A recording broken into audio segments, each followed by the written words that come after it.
高雄目前2024年啊，就真的还好啊，所以啊，目前我没看到什么剧烈的变化，我会继续贯彻下去，以后要是再让我遇到一个价格漂亮的两房没车位，我还是会给他买下去，然后我不会再想要配一个车位给他，多买一个车位配给他，不会，两房车位，就这样，就这样卖，我就是买的比两房有车位便宜，到时候再卖，我就是可以卖的比两房有车位还要快，就这样，好，我一定租得掉啦。我们要买房之前，一定先研究清楚日后出租怎么搞了，而且我也看先猜，我到时候再出租两房没车位的。租客又来了，他又没有车，好，所以他又要问我2个问题。第一个，房东这个车位可不可以不要租？然后再来，另一个问题，他就说，那有没有另一颗机车位可以停？就2台机车，两房他们都2台机车，怪了，我说到做到，我就是那个在高雄然后中古电梯大楼我2房就是不买车位的人。建商强制绑车位，3房要带2车位，这样的买卖值不值得？车位这种东西我自己的判断是未来会有价无市先说结论，如果是在精华地段借钱你要把它买下来。嗨，我是买房阿元，订阅买房阿元，我先祝你老了有房也有钱。我们在上一支影片聊了为什么你总是会错失买房的良机，如果你还没看的话可以看一下。那今天我来跟你讨论3房2车位的房子应该买吗？我们今天来聊一个观众问我的问题就是他正在看台北市的预售屋有实力台北市来预售，然后有看上一个3房的户型，建商就要求这一户要带2个车位，但是他因为现在没有开车嘛，并认为自己之后会买车也是要1颗车位而已啊那如果多买1个车位那贷款压力又变大，因为总价又要再多个快400万去但是又很喜欢那个建案，所以他就很犹豫到底要不要吃那个车位。这个就是现在买预售屋很常见的状况建商知道有一些房型很夯，他就要绑车位先说结论，如果你在台北市买吧，台北市就算借钱也要把它硬吃起来为什么？因为车位这种东西在台北市是不可再生资源，尤其是台北市你那个桃园跟台中还有高雄，那压力都不会到那个台北市这么巨大，这么夸张这台北市真的是车位一位难求啊，有的话你一定要把它买下来所以你先买下来，后面会有大用所以你要知道多买1个车位要干嘛先说前提我们现在讲的是超级蛋黄区，车位很紧凑的区域，不要拿什么屏东没有我家都直接停门口这种来讲，首先是这个车位一定能够租得出去就算你的租客不要，这个社区其他的租客也会要就算同社区的人没有人要租，隔壁大楼的人也会要租所以真的是不用怕这个会租不掉那买车位这种事情就不用看投报率了，反正一定差的嘛你就是按照那个行情把它出租出去就好，它的用处是在哪里？卖掉换钱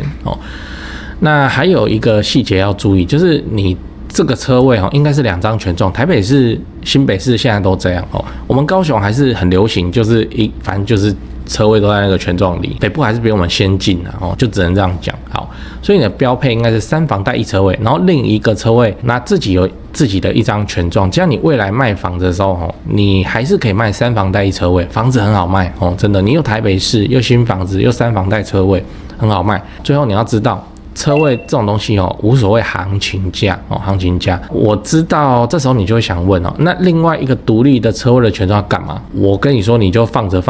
就算你今天房子已经卖掉那也没差那你那个车位权状你还是捏在手里这样出租你这个车位还是卡在这个社区，然后怎样待价而沽，因为之后这个社区一定会有人需要多一个车位那例如当初他买的2房没有车位或者他买的是4房，结果只有1个车位，4房双主卧这种神仙格局这个我们叫3代同堂、4代同堂格局，4房双主卧就要2个车位又或是当初建商配给地主户的4房可能就是给1个车位这样所以会多需要1个车位来给什么爸妈庭有没的那整个社区会搞到什么？搞到只有你的车位有在买卖此时怎样？待价而沽，你真的你看你想要的价格，你当初假设买是200万那到时候你要卖到260、270、280人家那个尤其是地主户，他们都觉得钱是天上掉下来的，他们真的会买哦，就是这样，这个都有很多潜力哦。我观众跟我说的也是在台北市，他有2颗车位要卖哦，2颗车位，当初是奖励车位，所以很神奇哦，他是在豪宅的地下室，然后他也不住那个豪宅哦啊，当初也是人家报，然后他们那个很有钱，然后就有买哦。啊，反正哦，就车位这种事情真的是可以待价而沽哦。为什么？因为车位在台北市是个很稀有的东西，就对了哦，可遇不可求啦哦。甚至会有人就住得好好的，然后等买一个车位，在那边等，一直等。讲完了哈，那我们整理一下，我们今天讲了3房2车位的房子要不要买啊？我先跟你分享了一个观众的问题，就是他想要买一间台北的预售。然后他看上3房的房型，建商坚持他要带2个车位，他觉得说，哦，我多一个我用不到，哦，这个会让我的贷款的压力变高，哦，那我的看法是，谁叫他今天看的地方叫台北市，哦，那我就建议他吃下来，啊，就有能力就把它吃下来，哦，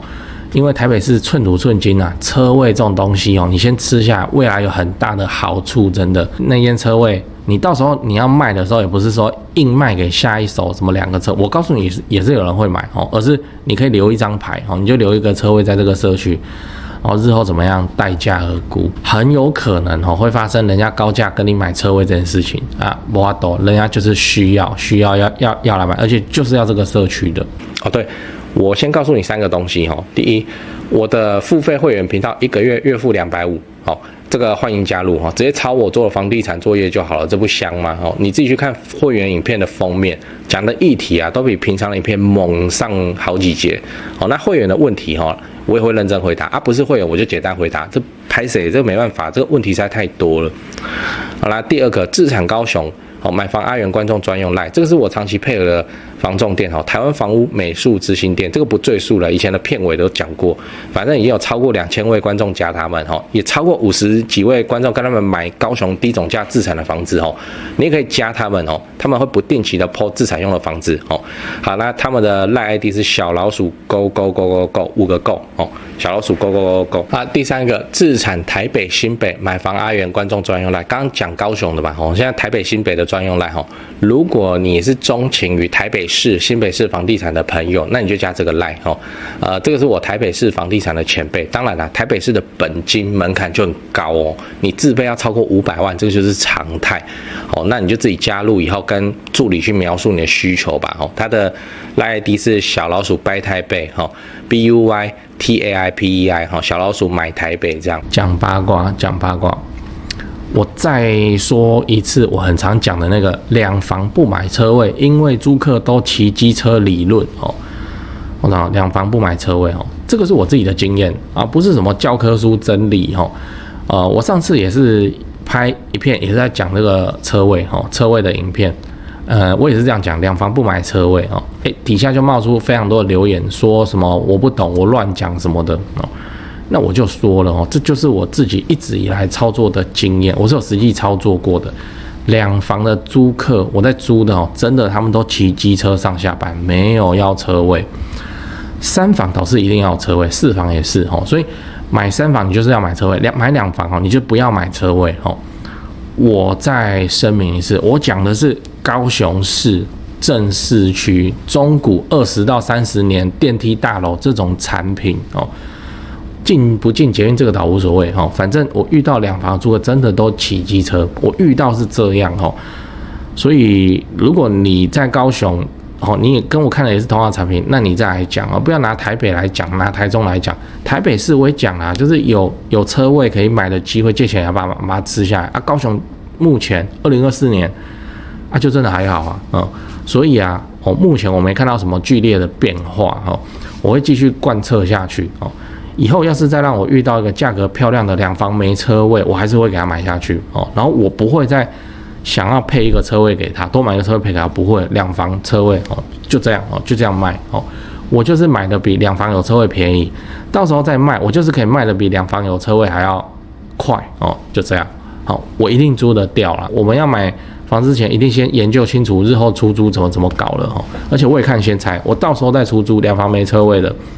租客又来了，他又没有车哦，好，所以他又要问我2个问题。第一个，房东这个车位可不可以不要租？